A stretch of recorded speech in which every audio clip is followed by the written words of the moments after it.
मुफ्ती तारिक मसूद के बयानात के लिए मुफ्ती साहब के चैनल इस्लामिक बयान 12 को सब्सक्राइब करें। फ़जीलत क्या है, असलियत क्या है कब्रिस्तान जाना। देखो, शब बारात के बारे में मेरे ऑडियो बयान भी मौजूद हैं, वीडियो बयान भी मौजूद हैं। चंद साल पहले जब मैं वीडियो बयान नहीं, मेरे ऑडियो आते थे, उसमें मैंने हदीसों के नंबर के साथ, पूरे तर्जुमों के साथ, पूरी सनदों के साथ शब बारात से मुताल्लिक जितनी हदीसें हैं 15 शाबान से मुताल्लिक तमाम हदीसों की सनदें, उनकी सनदों पे बहस, पूरा एक इल्मी बयान है ऑडियो। वो आज भी यूट्यूब पे मौजूद है। आप लिखें शब बारात मुफ्ती तारिक मसूद ऑडियो बयान या ओल्ड बयान, तो ऑडियो बयान आएगा। पूरी सनदों की, रावियों की एक एक नोक पलक को उसमें दुरुस्त करके पूरा एक इल्मी बयान है। तो शब बारात के बारे में आपका कॉन्सेप्ट 2 और 2 4 की तरह क्लियर हो जाएगा। समझते हो कि नहीं समझते? तो असल तफसीली बयान तो मेरा वो है, कई साल पहले हुआ था, मेरा ख्याल है 2013 या 12 में हुआ था वो बयान, ऑडियो बयान है वो। तो वो आप सुन लें पूरे एक एक सनद हवालों के साथ, कि उसमें आपको पता चलेगा ये 15 शाबान की इस्लाम में हैसियत क्या है। तो उसका 2 मिनट में मैं खुलासा पेश कर देता हूँ। पहली बात, कब्रिस्तान जाना किसी सही हदीस से साबित नहीं है। एक रिवायत है, इस सनद के लिहाज से इंतहाई कमज़ोर, और अगर मान लिया जाए तो ज़िंदगी में एक दफ़ा, हमारे यहाँ हर साल जाया जाता है, और वो भी नबी चुपके से गए, हमारे यहाँ जत्थों की शक्ल में जाया जाता है। तो ये सारी बिदात हैं। समझ में आ रही है बात?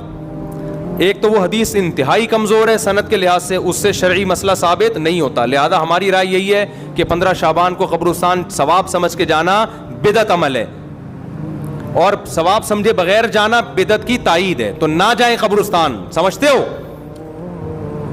नहीं आ रही भाई, इनको रहने दो। मैं गला पागलों की तरह फाड़ रहा हूँ। मैं 3 दिन से बयानात करते करते ना गला बैठ गया मुझे। तो 15 शाबान को आपको कब्रिस्तान जाने की ज़रूरत नहीं है। कोई बोले ये मुफ्ती साहब नया दीन लिया है, नया दीन नहीं भाई। जितने भी 1400 साल से जो बिदत से पाक दीन है वो यही है।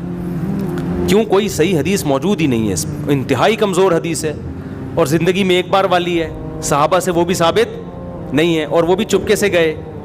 आप जत्थों की शक्ल में जा रहे हो। तो या तो ये बिदत है या बिदत की तायीद है। तो आप कब्रिस्तान फिर चुप हो जाते हैं यार, नहीं जाओ यार, किसी और दिन चले जाओ कब्रिस्तान। वैसे भी इन 15 शाबान को कब्रिस्तान में जो मेले ठेले और अंटियां बन सज के आई हुई होती हैं ना, मुर्दे फितनों में पड़ जाते हैं। मुर्दे कहते हैं मरे क्यों यार, इतना अच्छा माहौल है बाहर का। तो आजकल तो अंटियां ऐसे मेकअप करके और दुपट्टे, और फिर बंदे भी तैयार होके, एक इंटरटेनमेंट है वो कब्रिस्तान। वो कब्रिस्तान थोड़ी रहा है जो पहले हुआ करते थे। तो आजकल तो वैसे भी जाना जायज़ नहीं है। दूसरा काम, इस रात को लोग कहते हैं नहाओ धो और त्यौहार है। तो त्यौहार इस्लाम में दिन में होते हैं, रातों में। ईसाइयों के, हिंदुओं के त्यौहार हो सकते हैं, मुसलमानों के त्यौहार दिन की रोशनी में होते हैं। रात के अंधेरों में बोलो ना, नहीं होते। रातें इबादत की होती हैं। त्यौहार नहाना धोना, अच्छे कपड़े, ये दिन के काम हैं। तो लिहाजा ये कोई भी नहीं है कि इस रात नहा धो के और अच्छे अच्छे कपड़े पहनो। कोई मुस्तनद रिवायत नहीं है इस बारे में। तमीज़ से सो जाओ घर में जाके। और तीसरा काम क्या है? हलवा मांडा, हलवे मांडे पकाते हैं। तो जब त्यौहार ही नहीं है तो हलवे किस बात का भाई? हलवे तो ईदों में, खुशियों में होते हैं ना। तो जब त्यौहार ही नहीं है, हमारे त्यौहार दिन में होते हैं भाई। ईद उल फितर, ईद उल अज़हा और जुम्मे का भी दिन में एक किस्म का त्यौहार है, ये भी दिन की रोशनी में। तो आपने हलवे मांडे भी बोलो ना, नहीं। फिर इस रात को तकदीर के फैसले होते हैं। कुरान में साफ तौर पर है कि वो लैलतुल क़द्र में होते हैं। और हमने कुरान भी कब नाजिल किया? रमज़ान में और लैलतुल क़द्र में। बिल्कुल वाज़े कुरान की आयतें हैं। इसके मुकाबले में जो 15 शाबान वाली हदीसें हैं जिनमें आता है कि इस रात फैसले होते हैं, वो कुरान के मुकाबले में जानदार, सनद के लिहाज से मजबूत नहीं है। उनमें इतनी ताकत नहीं है कि कुरान की आयत को आप उसमें एडिशन कर दें। लिहाजा कुरान से वाज़े पता चलता है कि जो फैसले होते हैं साल भर के, वो शब क़द्र में होते हैं, जो रमज़ान में। और कुरान भी कब नाजिल हुआ? राजे दलील के लिहाज से राजे बात यही, अगरचे बाज़ उलमा ने वो भी लिखी, लेकिन राजे दलील के लिहाज से ये बात है। 3 बातें हो गई। चौथी बात है पटाखे। शब बारात के पटाखे, तो भाई ये तो पटाखे ये भी जायज़ नहीं है। आप क्यों एक रात को एक इबादत का उनसर दे के उसमें पटाखे फोड़ रहे हैं? लोगों की नींदें ख़राब होती हैं, हार्ट पेशेंट परेशान हो जाते हैं, बहुत बड़े आग लग जाती है बाज़ दफ़ा। ये अमल भी हराम है, नाजायज़ है। اور کیا ہوتا ہے شب برات میں جلدی بتاؤ, عبادت پہ آ رہا ہوں. دن کا روزہ 15 شعبان کا, وہ بھی کسی صحیح حدیث سے ثابت. میں نے ایک دفعہ کسی نے کہا محرم کے فضائل پہ بیان کریں, بہت دفعہ مجھے اصرار کیا 1 گھنٹے کا بیان ہو محرم. میں نے بہت جب میرا تنگ کیا تو میں نے بیان کیا. میں نے کہا نبی صلی اللہ علیہ وسلم نے فرمایا, حدیث کا مفہوم ہے یہ اشہر حرم ہے, محترم مہینہ ہے, 4 محترم مہینوں میں 1 محرم بھی ہے, اور 10 محرم کا روزہ. آپ صلی اللہ علیہ وسلم نے اس کی جو بھی حدیث میں فضیلت بیان کی. میں نے کہا وما علینا الا البلاغ. لوگوں نے کہا بھائی کیا بیان کا؟ میں نے کہا بھائی اتنا ہی ہے, صحیح حدیث سے اتنی ہی ثابت ہے. ایک آدھ اور حدیث ہوگی جو اس وقت میرے ذہن میں نہیں, اس سے زیادہ میں نے کہا 1 گھنٹے کا بیان ہو نہیں سکتا, کوئی ہے ہی نہیں. تو آپ کی مرضی کی باتیں ہم نہیں کریں گے, ہم وہ باتیں کریں گے جو اللہ اس کے رسول صلی اللہ علیہ وسلم نے جس طرح بیان کی. خطابت کے جوہر دکھانے کے لیے تو 6 گھنٹے کا بھی بیان ہو سکتا ہے, لیکن اگر آپ نے وہ بات کرنی ہے جو اللہ کے رسول نے بتائی ہے تو جتنی بتائی ہے اتنی ہی آپ کو پارسل کرنی پڑے گی. اپنی طرف سے پارسل کرنے کا ہمارے پاس انتظام, ہم کمپنی ہوتا ہے نا, بعض کمپنی ہے پیک کر کے دے رہی ہوتی ہیں, وہ KFC والوں کے, وہ کہتے ہیں وہ جو کمپنی کی پیکنگ ہے وہ ہم آپ کو دیں گے, اپنا شاپر ہمارا الگ تھیلے میں رکھا ہوا ہے, ٹھیک ہے نا, اس کے لیے الگ آرڈر دینا پڑے گا آپ. تو اگر اللہ رسول کی بات ہے تو بھائی اتنی ہے. تو اس لیے 15 شعبان کا جو روزہ ہے وہ بھی کسی صحیح حدیث سے ثابت بولو نہیں ہے. اور کیا رہ گیا, جلدی کرو, وہ شادی بھی ہونی ہے ان کی, بھائی آئے ہوئے ہیں نا. اور کیا رہ گیا, رات کی عبادت کی طرف آتا ہوں میں.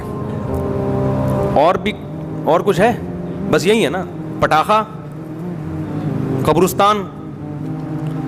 اب پٹاخہ جب بھی بولتا ہوں, میری چھوٹی بچی ہے نا بڑی شرارتی, اس کا پٹاخی کہتا ہوں میں اس کو, ایسے پٹاخے کی طرح نا پھدکتی رہتی ہے ایسے.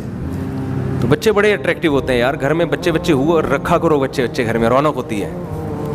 تو ایسے وہ اس کے ہوتے ہوئے شب برات کے پٹاخوں کی ضرورت ہی نہیں ہے ہمیں. تو ایسے بچے ہوتے ہیں نا, ایسے کھیل رہے ہوتے ہیں کلابازیاں, چھوٹے 2-2.5 سال کے بچے. ہم تو بچوں کو دیکھ کے دل چاہتا ہی نہیں کہ یہ بڑے ہوں, چھوٹے زیادہ اچھے ہوتے ہیں. تو پٹاخہ یہ ناجائز ہے. حلوے مانڈے, میٹھا ویسے ہی اسلام میں کم ہے یار, تم میٹھے پھوڑ کے اپنے آپ کو. اور تیسرا کیا ہے, میٹھا کم کیسے, لوگ حدیث پہ کے لحاظ سے اشکال کریں گے, پھر کسی وقت اس کا جواب دوں گا. تیسرا ہے نہانا دھونا, صاف کپڑے پہننا. اچھے کپڑے تو ویسے ہی صاف پہننے چاہیے ہر وقت, لیکن اسپیشلی اس رات میں کوئی فضیلت نہیں ہے. چوتھا 15 شعبان کا روزہ, اور اس رات کو تقدیر کے فیصلے وغیرہ یہ سب چیزیں ثابت نہیں ہیں. ہاں اب یہ عبادت ہے یا نہیں ہے, تو جمہور کے نزدیک اس میں عبادت کی فضیلت ہے, لیکن بعض محققین اس فضیلت کے بھی قائل نہیں ہیں. تو اختلافی مسئلہ ہے, اجماعی مسئلہ نہیں ہے اس رات کی عبادت کی فضیلت, لیکن بہرحال جمہور چونکہ قائل ہیں. اس کے دلائل کیا میں پہلے بتا چکا ہوں کہ میں پورا آڈیو کلپ ایک ریکارڈ کروا چکا ہوں حدیثوں کے ریفرنسز کے ساتھ, راویوں کی سندوں اور بحثوں کے ساتھ. تو بہت ساری حدیثیں, اگرچہ کوئی بھی حدیث صحیح نہیں ہے اس کے فضیلت کے بارے میں, لیکن تعدد طرق کی وجہ سے بہت سے علماء کے نزدیک درجہ حسن کو پہنچی ہوئی ہیں. تو لہذا کرنے کا کام یہ ہے کہ اگر کوئی کرنا چاہے تو بھائی عبادت کرے, تو اللہ سے امید ہے کہ اس کو اس رات میں عبادت کا ثواب دوسری راتوں کی نسبت زیادہ ملے گا. بعض حضرات اس کے قائل نہیں ہیں. ہاں اب عبادت کا کوئی خاص طریقہ منقول نہیں ہے کہ یہ پہلی رکعت میں یہ اتنی دفعہ پڑھو, دوسری رکعت میں اتنی دفعہ پڑھو. اور نفلی عبادت شریعت ترغیب دیتی ہے گھر میں کرنے کی. افضل کیا ہے کہ گھر میں عبادت کی جائے. اب اگر آپ سمجھتے ہیں گھر میں دل نہیں لگے گا تو پھر مسجد میں آ جائیں, لیکن اجتماعی سطح پہ مسجد میں جماعتوں کی نمازیں قائم کرنا, اجتماعی قرآن خوانیاں کرنا, یہ تمام اعمال بدعت ہیں. تو اگر آپ نے عبادت کرنی ہے تو چلو کسی بہانے عبادت کر لو, تو اس میں یہ ہے کہ انفرادی کرنی ہے, بہتر ہے گھر میں کی جائے, نہیں تو مسجد میں کر لیں آ کے. اور کوئی خاص طریقے کی عبادت نہیں کرنی, تلاوت ہے, دعائیں ہیں, ذکر ہے, نماز ہے, بس جیسے عام طریقے سے پڑھتے ہیں اسی طریقے سے کریں. سمجھ رہے ہو کہ نہیں سمجھ رہے؟ تو یہ ہے خلاصہ, کہ خلاصے